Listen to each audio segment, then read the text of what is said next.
I'm upgrading a lot of stuff for the stream, like a lot. Like, just to give you an example, So we have this set up, right? We are going to go over this topic, but first, I'm going to show you guys. We've moved. We moved, right?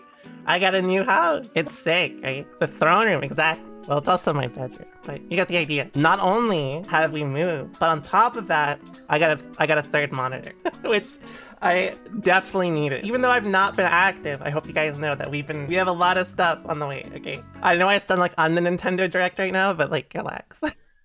Just wait. So, now that we have that out of the way, hello. Basically, in my Discord, I have a channel called Topic Request, and you can ask, like, whatever you want, relating to fighting games. Normally, how this works is people will, like, they'll upvote, they'll thumbs up, they'll do that big thumbs up, right? Warning, the sight of the thumbs up emoji caused Romala to go on a 2-minute tangent. If you wanna skip to the actual discussion, it starts at 3 minutes. I don't know why, just the thumbs up emoji made me laugh.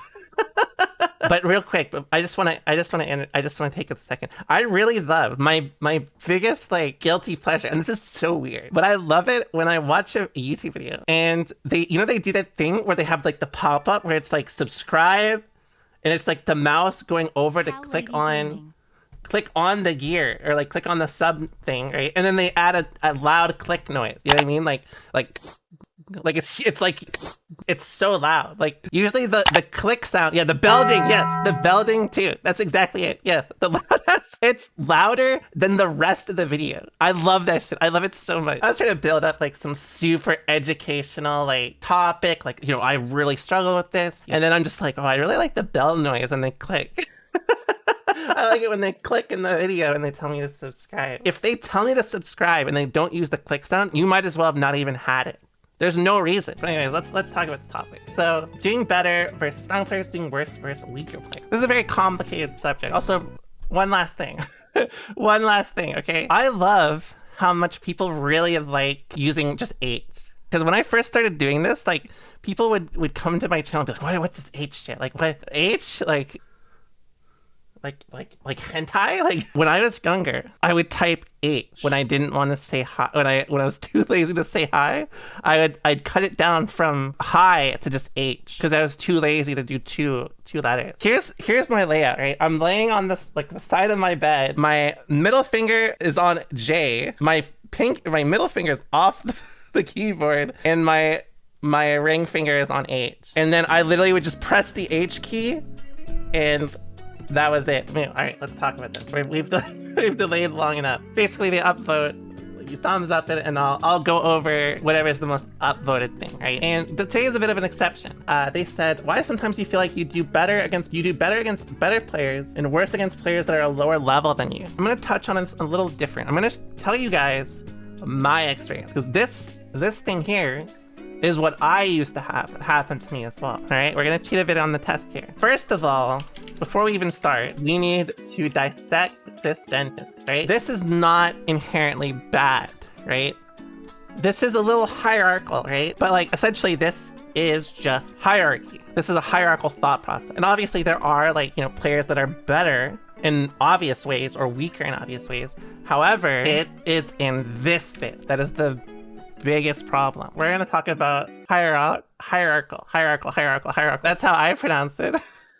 Is that not how you pronounce it? I'm just calling it 8. When I was new, I would try to play like strong players. The reason why I would do this, I had no confidence in my own ability. I would do this strategy. This sounds like worse than it actually is. In fact, I would say like this small detail is probably a reason why I ended up getting better. I wouldn't stubbornly like stick on something that wouldn't work. I would just like keep copying other people's playstyles over and over and over and over again until like I got molded into something that meshed more for me, right? These two things are very connected. I would do this, try to play like them against all types of skill level. Because I was X-copying high-level players, like, on the lens of people who know the matchup, I usually had a better approach for a strong player, right? But because I was not aware of the other aspects of the matchup, I would typically do worse against players who are more unfamiliar with the matchup. When you think about it like this makes sense. If you try to play like a super like safe, like non-risk reward playstyle against, like, let's say Nago, sure, it could be very good against people who are playing really slow. But if they're just like someone who's just like not really considering how you could answer like a lot of their stuff, like let's say if they're just the type to just like full screen clone Fukio Beyblade in the same like sequence, and then they just only do that, right? You may not consider it because of how weak that option may be against your character, right? When you are in this position where like players are like essentially not playing the matchup, then you can't play the matchup with them and expect accurate results. I would get frustrated with players that I thought were weaker than me, beating me. Literally, this is what I thought. And I'm sure a lot of people have thought this before, right? Like, if you think this way, you haven't really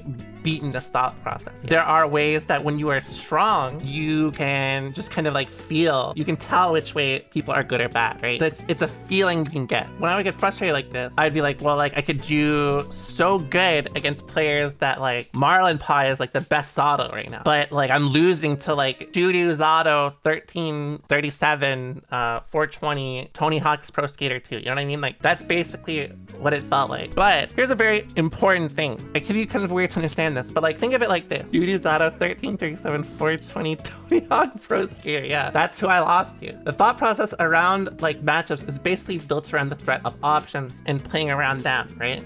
If you do not consider options, or you play someone that does not consider options, play someone that does not play the matchup, sometimes intentionally, right? Like there are people that intentionally do not play the matchup, even at high levels. So if you play someone that does not play the matchup, a lot of the threats around it are basically moot, right? Like people just aren't going to consider it as often. If they're just like kind of focusing more about individual interaction, it won't be the same as someone who's considering like the whole game plan of the matchup strategy. I X-copied so much that I realized that by X-copying players that are good with the expectation that using their styles will make me good, it ended up putting me in a position where I put more, essentially respect on certain playstyles over others with no base for it. Besides, like, you know, top player does this, I do it too. That's basically a lot of what it was. The thing about fighting games that's changed a lot in understanding fighting games is basically a lot of people used to really idolize slower, kind of thorough game plan strategies. And if you did not play that way, you just were considered bad. Like, period. Like, that's all there was to it. Like, it doesn't matter how good you perform. In Exert's history, Lostel had a period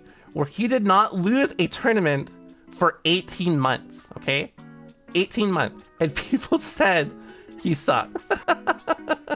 Yes, it was because he was playing Alpha. If you feel like your position could be threatened, or if like someone could think they're better than you or something like that, this is where this is actually a problem. This concept, like this topic, is not a problem, right? This inherently is a normal part, like a process of fighting game. What makes us stand out is that it's an ego thing. One is like conditionally good, like I can feel my growth. The other is like kind of it just doesn't imply growth. Basically it just implies like, you know, like for some reason, even though I feel better, I feel like I'm doing worse, and there's no reason for it. Like both these things are essentially equal. It's just about how you digest them. So let's say like doing better versus strong players, digesting that and being like, well, this works, this works, this works. That's great, right? Like you're growing from that. This aspect of it though, where you're saying like, I'm doing worse versus weaker players and I don't know why, you have to consider why they're weaker. What makes you think they're weaker? Because this is actually a very good thing. This is great. This is one of the best things that can actually happen to you, right? But this is framed as a problem. Usually it's the inverse, right? Like people you would consider weaker theoretically in this hierarchical thought process. You may think like, I'm doing better versus players I think are weaker than me, compared to like, you know, I'm doing worse against players that I think are much better than me. You want to lose and be exposed for your habits. In lower level gameplays, like if this is truly weaker, then a lot of the interactions will be more linear, which means it can be a lot easier to actually find a matchup strategy through this process rather than actually like, you know, grinding out at the same level and trying to just purely do what you want to do every time. So like it's good in the lens that like it helps you kind of develop a more thorough game plan as you figure things out, but you have to understand that like it comes with the process of you are doing better specifically because you are implementing more advanced strategies that more quotations stronger players would be more familiar and consider around. Worse players are not going to be considering it as much. They're just going to be like, this is my layer 1, I'm going to do it. Now this is where we get to here. Basically, I ended up putting more respect on the playstyle of the top player rather than just like what this other person was doing, which means like I would lose to players just doing like stupid shit, like some truly stupid shit. When you are playing fighting game, you are essentially matching skill, let's say like skill numbers, right? With each other. Your neutral is 3 out of 5, like, versus theirs 2 out of 5. Their offense, maybe a 4 out of 5. Yours, maybe, 2 out of 5. These are like just an example. This is a very like simplified example of what I mean. Think of it almost as like a skill system for like RPG characters, right?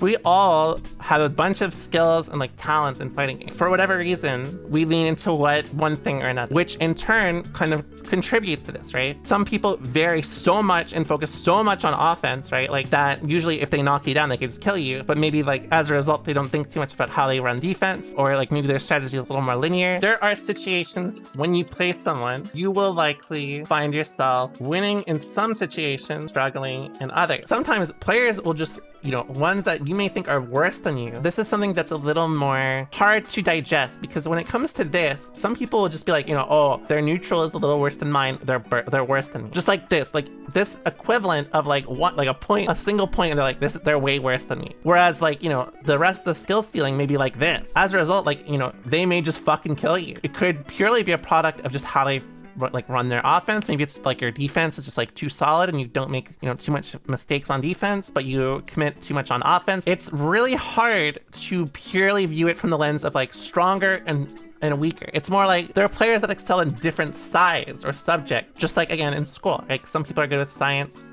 math, whatever, right? It boils down to like they're taking advantage of something that you have a gap in. There's some skill that you lack that they're taking advantage of. I developed my matchup strategy. I try to do this because I see like X top player do this, and then I'm getting washed by like, who is it again? Duty is Auto. Yeah, Duty is Auto. Point is, there are a lot of ways you could theoretically lose to a lack of knowledge.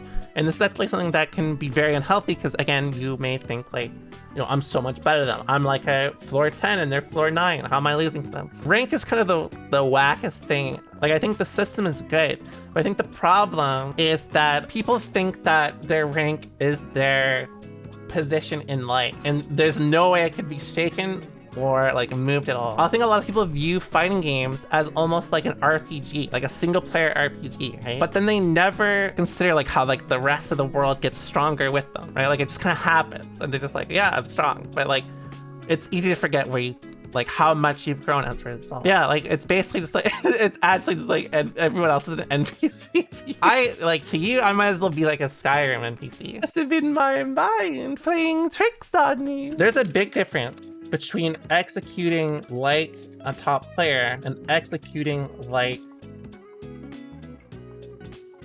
right? I know this is a little of a weird sentence. When it comes down to it, it's like, one is you assume how they play, and you assume that you understand how they play without really like essentially understanding it. Whereas the latter is like you actually just copy what they do. When you are watching top players, you usually only see a more developed strategy.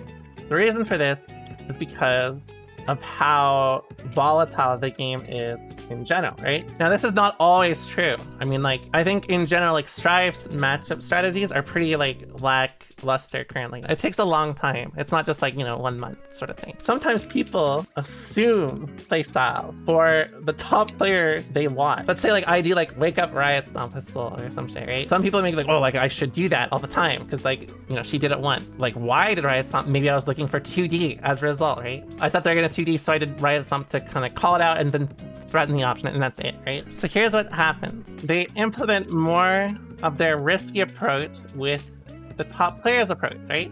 This is fine. This is actually good. This is what you want to do. If it doesn't work, I remove it. That's like all there is to it, right? Refusing to adjust your strategy because of how you deem the other player's playstyle, weaker or worse, people just don't vary their playstyle and blame some external aspect, whether it be matchups or like the game or like other player, Dookie, you stink. They have this position where it's like, you know, I do really well against strong players because my layer 1 is my approach. It's very effective against how top players usually vary their level 1 as an approach, right? Sometimes though, like if you play them more, it could be very easy for them to kind of do the same thing that the weaker players are doing, because it's the same thing that can be exploited, right? This aspect of it, if you're viewing it too much from the lens of like this, stronger and weaker. I don't like thinking of stronger or weaker. If the weaker player is beating you, wouldn't that mean that they're actually stronger than you? Well, that's the thing, right? It is, but like the implication of it is still like, it's a little complicated, right? Because like they are directly winning. They're doing something that's kind of inconsistent. Usually weaker players tend to do more overcommittal things that, you know, if you directly interact with them, it could be a little unstable. But if you kind of play safe, it may go a little better. But essentially, I mean, even in this sentence, like saying this, it's kind of a hierarchical thing, which we've talked about a ton, right? I don't like thinking of it from this lens, because even though like this thing could be a product of essentially a less thought out game plan, it doesn't quite matter if you don't adjust to it. If you are doing like kind of crazy shit and they never adjust, that's not a sign that you suck. That's a sign that you're playing someone that's not adjusting to you for whatever reason. And then that's a worse sign for them than it is for you. When you understand that, there's two ways it can go, right? You adjust and they stop, or you adjust and they don't. And if they don't adjust, then you'll just beat them for it, right? But if you don't adjust, then they'll just keep beating you. So like, could you really say that's weaker, right? And what really means, what's stronger anyways? These are a lot of things to unpack here.